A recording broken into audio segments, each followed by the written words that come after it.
Olá! Em épocas de crise a gente sempre faz uma reflexão de como a gente pode sair da crise, mas é importante a gente entender o cenário. Para falar sobre esse quadro, nós temos aqui a presença da economista Marta Ferreira. Marta, você inclusive tem transitado muito com os Estados Unidos, tem acompanhado esse cenário da evolução da crise, né? Uma crise que começou lá mesmo nos Estados Unidos em 2008, né? Depois teve a crise da Europa. Como você vê esse cenário atual e o Brasil inserido nisso? Almir, tudo de bom para você. Muito obrigada mais uma vez pelo convite para esse bate-papo. É preciso entender que nós temos 3 ângulos a serem observados antes de fazer uma análise sobre o impacto dessa crise total sobre o Brasil.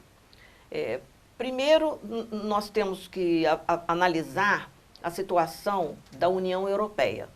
Sim. Essa crise na União Europeia, ela vem desde a década em que ela foi criada, na década de 50. Os países da Europa, eles nunca foram muito ligados em poupar, em não gastar, em criar maneiras de jamais entrar em crise. A princípio, nós temos que fazer uma análise das 3 principais potências mundiais hoje, para ver como é que elas estão dentro deste contexto de crise e de dívida. A União Europeia, por exemplo, nunca teve um comprometimento muito grande com responsabilidade fiscal. Tanto que, de 70 a 95, os países membros tiveram um acréscimo da sua dívida de 30% do PIB para 60% do PIB.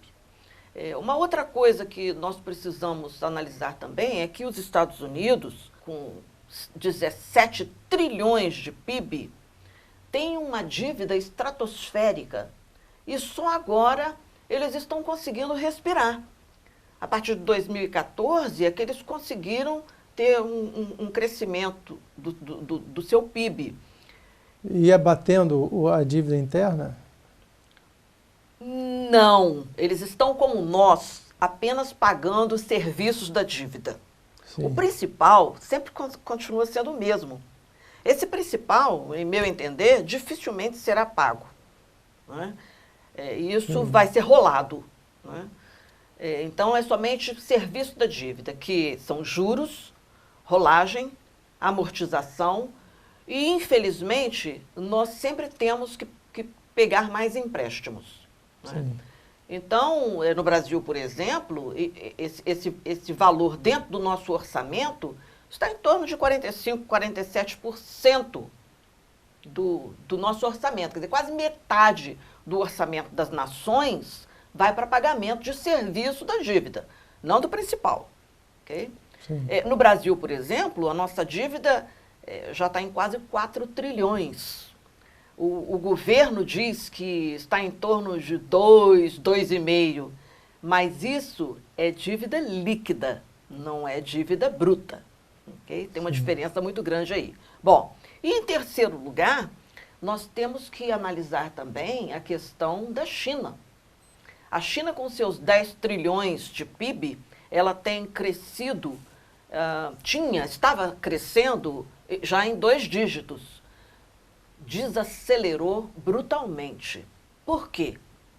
Porque ela precisa conter, ela precisou conter o seu crescimento para atacar alguns problemas graves que ela estava tendo, como os problemas nas bolsas de valores, a bolha imobiliária, porque a China também está tendo uma bolha imobiliária como teve os Estados Unidos em 2008. Sim. Então você imagina, se esse trio balançar, o efeito sobre o mundo vai ser brutal. É um efeito que eu chamo dominó. Não fica pedra sobre pedra.